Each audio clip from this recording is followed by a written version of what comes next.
Salut tout le monde, bienvenue à cette troisième vidéo sur le jeu Europa Universalis publié par Aegir Games en 2023. Dans cette vidéo de notre playthrough, on va avoir droit à une belle déclaration de guerre tout de suite en commençant.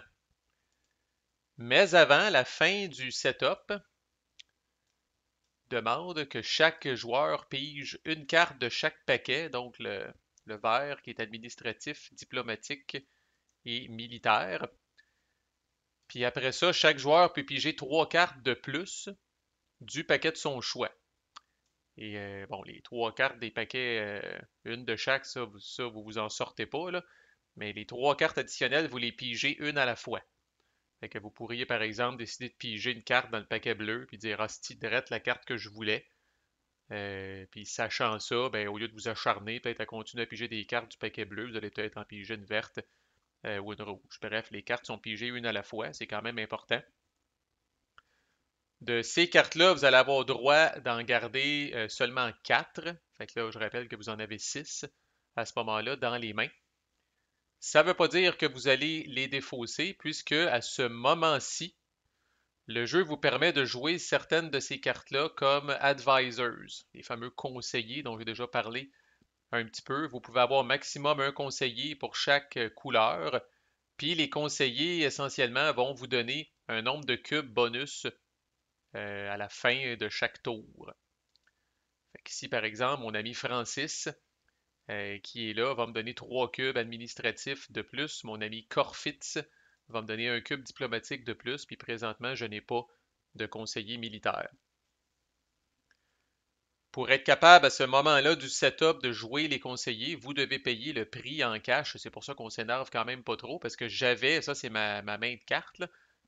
J'ai un conseiller militaire potentiel, mais bon, là, en gros, ben pas en gros, c'est de même. Les conseillers là, de base qu'il y a dans les paquets de cartes, là, vous avez le conseiller de 1$ qui vous donne plus 1. Vous avez un conseiller de 2$ qui vous donne plus 2. Puis vous avez le conseiller de 4$ qui vous donne plus 3. Alors, c'est ça que vous avez. Puis de mon expérience limitée, là, le sweet spot, là, ce qu'on souhaite quasiment quand on pige, là, c'est je trouve que 2$ pour plus 2, c'est un très bon rapport qualité-prix. Je trouve que 4 piastres pour 3 cubes, ça commence à être élevé, puis il y a une pièce, un cube, bon, c'est mieux que rien, mais tu sais, 2 pièces, 2 cubes, je trouve que c'est très bien. Ces conseillers-là que vous allez jouer, vous allez les payer tout de suite à l'embauche. Ils ont un bonus à l'embauche. Puis vous allez devoir les payer de manière récurrente là, à la fin de chaque tour. En fait, juste avant de profiter de leurs bénéfices, vous avez l'occasion de les renvoyer si vous êtes trop pauvre potentiellement pour les payer. Et si vous décidez de les garder, ben là, vous les payez, puis ensuite, ils vont vous donner leur avantage. Fait que c'est quand même un pensez-y bien, parce que Francis, au total, va me coûter 8 piastres, Calis. Il vient de me coûter 4 piastres là pour l'engager. Après ça, il va devoir repayer son salaire à un autre 4 piastres à la fin du tour. Puis là, finalement, il va me donner 3 cubes verts de plus. C'est cher à payer, on commence à 15 piastres, sacrément.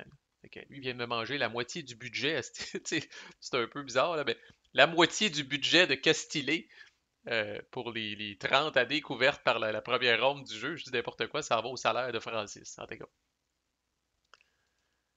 L'autre chose que vous pouvez avoir en bas des cartes, fait que c'est ça, c'est ce qui va vous permettre de garder seulement 4 cartes. Fait que la majorité des joueurs, c'est ça qu'ils ont fait. Ils ont engagé deux conseillers, puis ils ont gardé leurs quatre autres cartes qui sont comme secrètes. Là, moi, je les vois, là, mais on ne voit pas les cartes des autres. Fait que si on regarde, ben, ça, c'est moi. Fait que le français, lui, a eu le sweet spot. Là. Il y a deux conseillers de 2$ à plus 2. Ça, c'est merveilleux.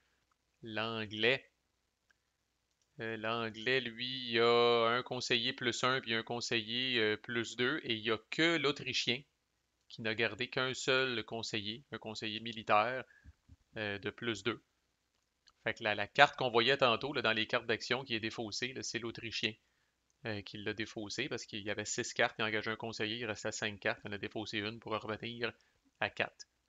Cette limite-là de cartes en main de 4, ce n'est qu'après le setup parce qu'à l'avenir, à la fin de chaque tour, vous ne pouvez pas avoir plus que 5 cartes en main. Puis ces decks-là, je tiens quand même à dire que c'est particulier.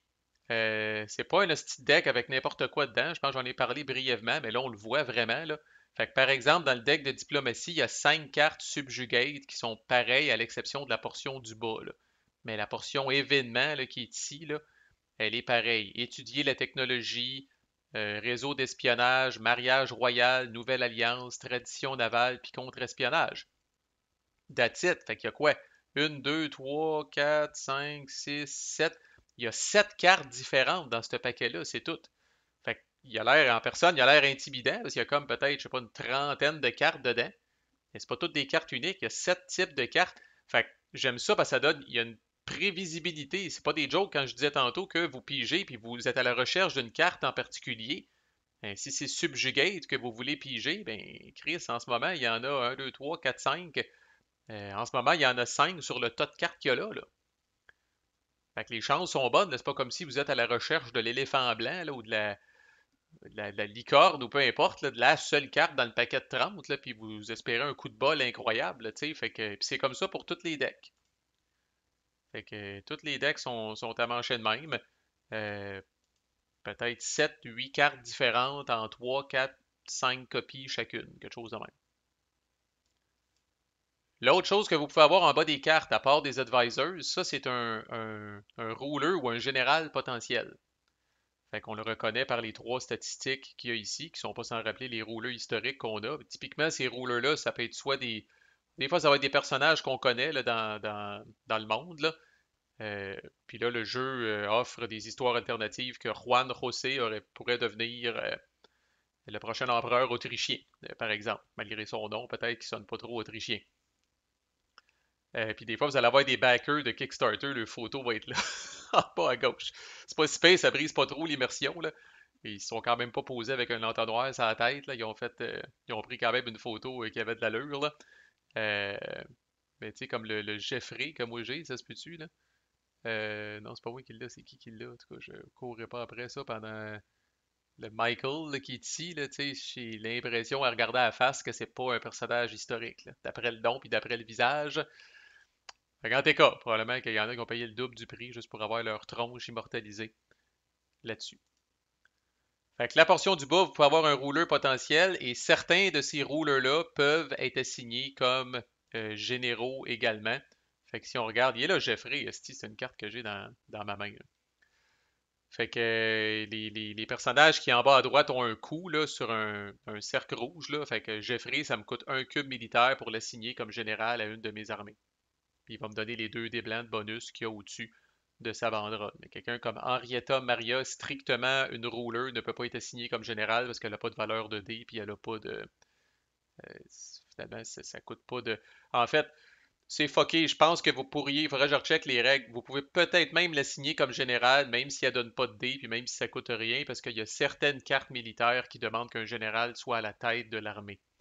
Fait qu'il y a peut-être ça, cette patente-là, là, mais 95% du temps, là, les gens en bas que vous allez assigner comme généraux, là, c'est des gens qui, oui, coûtent un certain 1 ou 2 cubes militaires, mais qui au moins vont donner un bonus intéressant, pas comme Henrietta Maria que nous avons ici. Fait que c'est ça. Et l'autre chose qu'on va faire, c'est que chaque joueur va choisir, c'est secret, mais il n'y a pas beaucoup de secrets en même temps là-dedans, là, mais chaque joueur va choisir 2 missions. Qui sont des petites cartes que le jeu vous incite à faire et qui vous dirigent un petit peu vers la progression historique de votre nation. Fait que moi, comme Castillé, j'ai la découverte des Caraïbes. Ça demande que j'aille un claim dans un territoire qui touche à la mer des Caraïbes. Puis vous allez souvent avoir une récompense qui, dans ce cas-là, soit que je gagne 3 colonistes ou que je gagne un claim aux Antilles. Puis vous avez aussi la récompense en haut à droite qui est le prestige. Puis en bas, les chiffres, c'est que toutes les missions sont des espèces de chaînes de missions. Fait que là, je découvre d'abord les Caraïbes, après ça, je recrée là, ce qu'on appelait le Spanish Main, là, qui est comme un peu le territoire des Espagnols en Amérique. Là. Puis fait qu'il y a toujours une progression logique entre les. Fait qu'une fois qu'une mission est complétée, ce n'est qu'à la fin du tour que vous pouvez choisir des missions additionnelles. Fait que vous n'allez jamais en avoir plus que 2 dans vos mains, puis à la fin du tour, vous pouvez en ramasser une de plus. Là.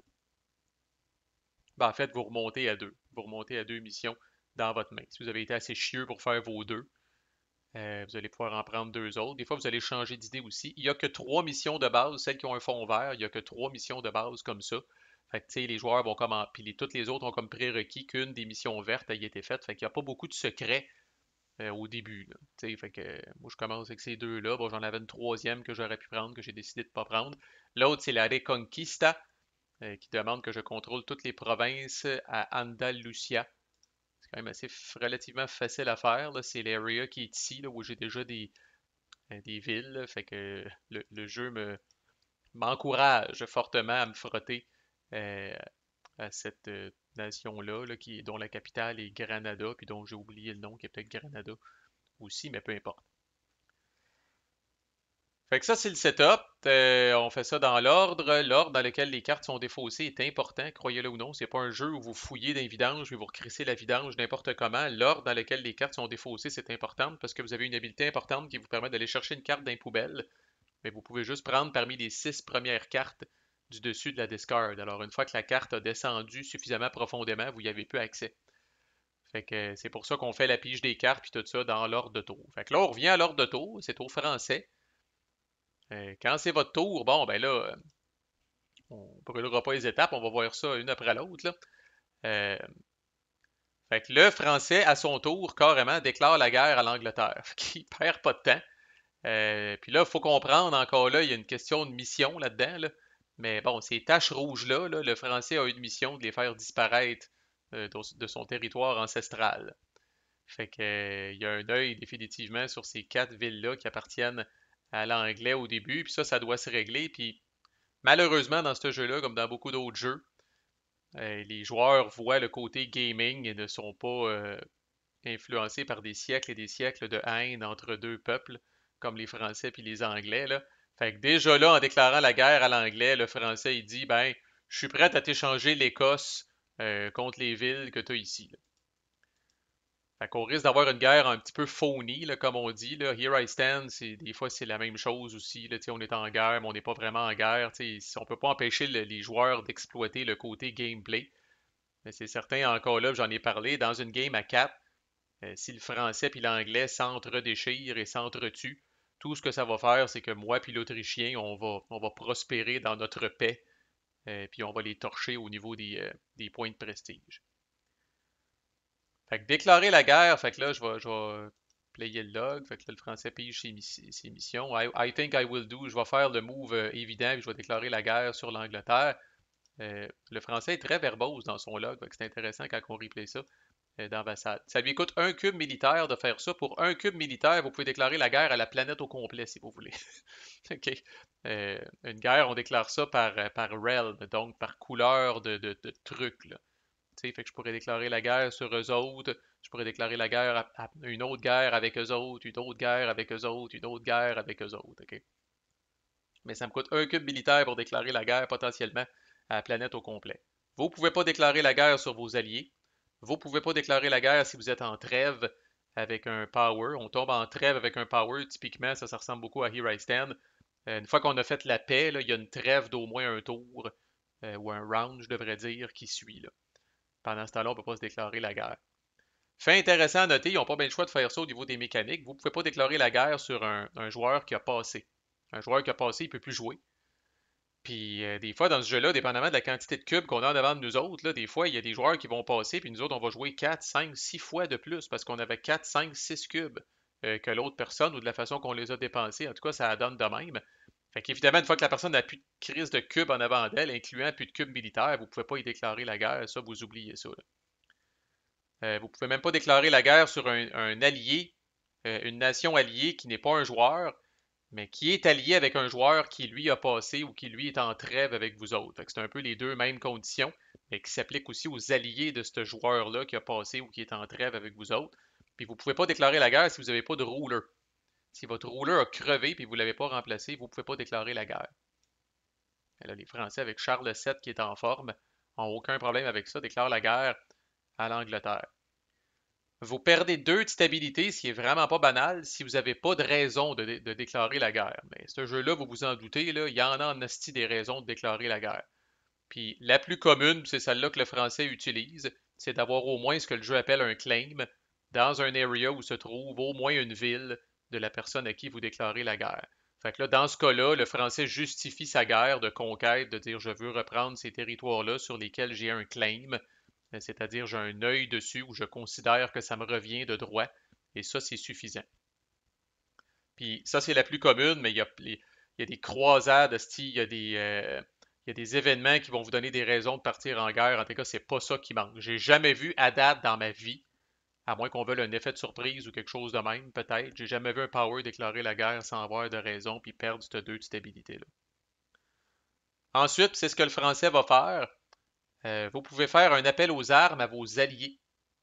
Alors, le français a deux alliés, Provence, qui contient aussi la petite ville d'Anjou. Une chance, vous avez un player aid aussi qui vous dit, le player aid vous dit c'est quoi la valeur de taxe des powers. Fait que là, dans le cas de Provence, qui ont une grosse ville ici, le player aid vous dit que Provence a une valeur de taxe de 3, fait que la grosse ville vaut 2. Fait que là, vous êtes, mais où est l'autre petite ville? Si, puis là, si vous connaissez pas beaucoup votre géographie, vous allez chercher jusqu'à temps que vous spottiez Anjou, mais il y a des villes, des fois, qui sont très, très euh, répartis, là, comme le pape là, a Rome, Ancona, puis il y a aussi Avignon qui est ici. Fait que des bouts, il faut le savoir, mais en tout cas. L'appel aux armes, il y a l'appel aux armes offensif puis l'appel aux armes défensif. Donc là, le Français, lui, qui lui a déclaré la guerre, fait un appel aux armes offensif. Pour ça, tout ce qu'il a besoin d'avoir, c'est au moins 2 cubes dans un area où se trouve un de ses alliés. Puis là, il dit à l'allié, viens, embarque. Fait que ces cubes-là, c'est des cubes d'influence, ça montre des faveurs peut-être qui ont été faites dans le passé. C'est un petit peu comme si le Français a déjà aidé la Provence à repeinturer sa salle de bain, là. Puis là, il dit, OK, je t'ai aidé l'autre fois à repeinturer ta salle de bain, là, ben là, tu t'en viens en guerre avec moi contre l'Angleterre. C'est comme, tabarnak, avoir su, je l'aurais peinturé tout seul, ma salle de bain, tu sais. Mais c'était un peu ça, là, les cubes, là. Ça, vous les brûlez, vous les dépensez, ces 2 cubes-là, là. Fait que, tu sais, encore là, la faveur est considérée comme étant rendue ou est considérée comme étant payée. Puis si vous voulez avoir une faveur de la Provence dans le futur, dans le cas du Français, il faudrait qu'il retravaille un petit peu, peut-être repeinturer le salon, cette fois-là.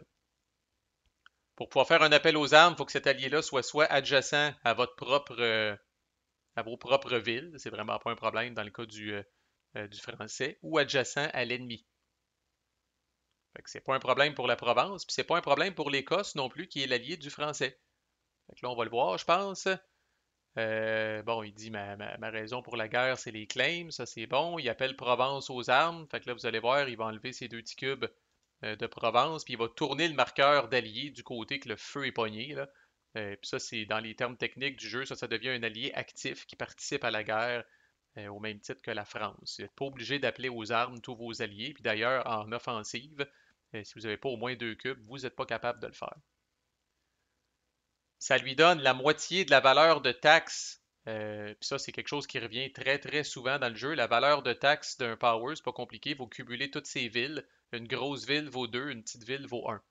Fait que Provence a une valeur de taxe de 3. Ça représente en quelque sorte l'étendue du royaume. Fait que 3 divisé par 2, on round up tout le temps dans ce jeu-là. Ça donne 2. Puis là, ce que le joueur bleu va faire, c'est qu'il gagne cette valeur-là, la moitié divisée par 2, comme unité alliée dans son manpower. Fait que thématiquement, c'est des Provençais ou des Provençois, je sais pas trop quoi, qui vont venir l'aider à se battre contre l'Angleterre. Ça, c'est bon, Chris, parce que ça vient pas, c'est pas des soldats français qui l'envoient au front mourir, ça c'est vraiment excellent. Si l'allié que vous avez appelé aux armes est adjacent à votre ennemi, vous gagnez un cube militaire. Alors, c'est ce que le Français fait. Il regagne essentiellement son cube militaire. Il appelle aussi la Provence. Fait que dépense, excuse, l'Écosse. Donc, il dépense 2 cubes d'Écosse. Flip le token. L'Écosse aussi, là, si on regarde, c'est toutes des petites villes, mais il y en a une, deux, trois, quatre. Valeur de taxe de 4 divisé par 2 égale 2. Donc, il rajoute 2 unités, 2 autres unités noires dans son manpower, là, finalement, là, sa main-d'œuvre militaire. Puis ça aussi, ça lui donne plus un cube militaire parce que l'Écosse également est adjacente à l'anglais. C'est sûr que le français part avec un certain avantage, ça c'est crissement pas négligeable, ces unités-là, puis on va voir pourquoi dans 2 secondes. L'anglais pourra faire un appel aux armes défensif, mais son seul allié est le Portugal, et le Portugal n'est ni adjacent à l'Angleterre même, ni adjacent aux Français. Alors, le Portugal, dans ce cas-là, se tourne les pouces, euh, envoie peut-être des lettres de sympathie à l'anglais, mais pas plus que ça, là. Quand vous faites un appel aux armes, même si vous avez un allié qui est gigantesque, et qui couvre le 3 quarts de la map, là, vous ne pourrez jamais avoir, pour chaque allié, vous ne pourrez jamais avoir plus que 5 unités qui vont être ajoutées dans votre manpower. Donc, j'ai jamais vu ça, là, mais un allié qui aurait 12 de valeur de taxe divisé par 2, normalement, ça vous donnerait 6 unités, ça top à 5. Pour un seul allié, si vous avez plusieurs alliés, par exemple, c'est maximum 5 pour chaque. Le français sera obligé d'enlever ses cubes dans les endroits où se trouvent des villes du pays qui est en train de déclarer la guerre contre, mais c'est pas le cas. L'anglais, comme cible, quand même, reçoit un cube militaire. Fait que voilà qui est fait pour l'aider à se défendre un petit peu. Puis là, il y a deux scénarios. Des fois, il va y avoir une bataille immédiatement, parce qu'en temps de paix, il pourrait y avoir des bateaux français puis des bateaux anglais qui coexistent. Puis il pourrait même avoir des unités terrestres françaises puis anglaises qui coexistent. Alors là, c'est la joie et l'allégresse. Si on joue au pichenote ensemble, puis tout est beau. Puis là, soudainement, on apprend que Chris, on est rendu en guerre. Fait que là, si on serre les pichenottes, on sort les armes, puis on commence à se battre. Fait que si ça arrive, il y a des batailles instantanément, puis on résout les batailles. C'est pas le cas ici. Et quand c'est pas le cas, le joueur qui vient de déclarer la guerre, c'est ce qui va se produire pour le français, a droit à une action d'activation gratuite ou de recrutement gratuite. Activation, c'est pour bouger des troupes. Recrutement, c'est pour recruter des troupes. Vous l'aurez deviné. Fait qu'il n'y a pas de batailles qui ont eu lieu, donc le français va prendre une action gratuite de recrutement. Puis le recrutement, c'est rare que c'est pertinent, mais bon, peut-être qu'on va voir ça un jour, là, mais vous êtes limité évidemment d'abord et avant tout par le manpower que vous avez. Fait que le français a déjà des petits bonhommes dans ses différentes armées. Il y a un certain nombre de petits bonhommes qui est disponible ici. Puis là, vous voyez la grosse différence des alliés. Normalement, le français aurait pu recruter 4 unités, mais là, il peut en recruter 8. Ça, c'est la première différence. Puis l'autre fucking différence, c'est que les unités alliées coûtent rien. Dans les faits, c'est la Provence puis l'Écosse qui vont payer ces soldats-là, qui vont les habiller, qui vont acheter leurs armes, leurs boucliers puis tout ça, puis qui vont les envoyer en guerre. Fait que ces 4 unités-là coûtent absolument rien. Le français n'a qu'à payer que pour ces 4 unités-là. Fait qu'on peut pas blâmer l'anglais de réfléchir au deal du français, là, de dire, tu sais, l'Écosse contre mes spaces sur le continent, parce que disons que le français part avec un avantage certain au niveau du militaire. Fait que les petits bonhommes que vous avez disponibles dans le Manpower, c'est une première limitation. L'autre limitation, c'est que vous ne pouvez pas crisser les bonhommes n'importe où, mais presque. Par exemple, ici, là, dans la Loire, même principe un peu que le tax value, ça vaut 2, ça vaut 1, 1, 1. Fait que j'ai 5 unités ici que je peux recruter en Loire, mais je peux aussi considérer les areas adjacents. Fait que là, ça devient fou en crise. Là. Fait que 1, 2, 3 de plus, 1, 2 de plus, 1, 2 de plus, 1, 2, 3, 4 de plus. Fait que tu sais, en Loire, si je veux, le français pourrait en recruter un hostie de paquet. Mais imaginez un area un petit peu isolé où vous contrôlez seulement 2 villes puis vous ne contrôlez pas d'autres areas adjacents.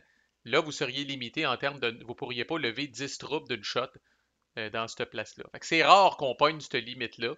Puis les bateaux, le français ne recrutera pas de bateaux, mais c'est la même affaire, c'est le nombre de ports que vous contrôlez adjacent à la saison où vous colissez les bateaux. Ça, c'est plus fréquent qu'on va pogner la limite. Au niveau des unités terrestres, j'ai jamais vu cette affaire-là limiter les powers dans les scénarios que j'ai joués. Même affaire, moi, avec Castille. Tu sais, que je recrute des unités ici, là ou là, tout est adjacent, puis je peux bénéficier de la totalité de la valeur de ces affaires-là. Fait que je vais arriver à court de fric, ou je vais arriver à court d'idées, ou à court de volonté de créer des unités avant que je pogne la quantité de manpower là, limitée par mes villes. Au niveau des coûts, ben c'est ça, les unités alliées, inutile de le répéter, sont gratuites. Une infanterie, ça coûte 2 piastres. Une cavalerie, ça coûte 5 piastres. Quand même une assez bonne différence. Puis un canon, ça coûte 6 piastres, mais encore, avant de crisser des canons, vous devez avoir recherché la fameuse technologie des canons qui est ici. Fait que ça, c'est pas pour tout de suite. Vous pouvez recruter des mercenaires si vous avez plus de manpower. Si vous avez plus de petits bonhommes ici, vous pouvez recruter des mercenaires, mais vous vous en doutez, ça coûte plus cher. Pas tout à fait le double, quoique l'infanterie, oui. Là, fait qu'infanterie mercenaire, c'est 4 piastres au lieu de 2. Cavalerie mercenaire, c'est 7 piastres au lieu de 5. Canon mercenaire, c'est 8 piastres au lieu de 6. Maximum 3 mercenaires de n'importe quel type par shot que vous recrutez. Fait que le français, lui, c'est à fond Léon. Fait qu'aucune bataille est triguée. Il choisit de recruter.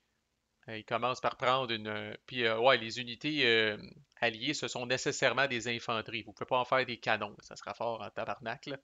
Fait qu'il commence par mettre une unité gratis dans son armée 2, qui représente le bonhomme avec le gun. On va revenir à la map dans 2 secondes. Là.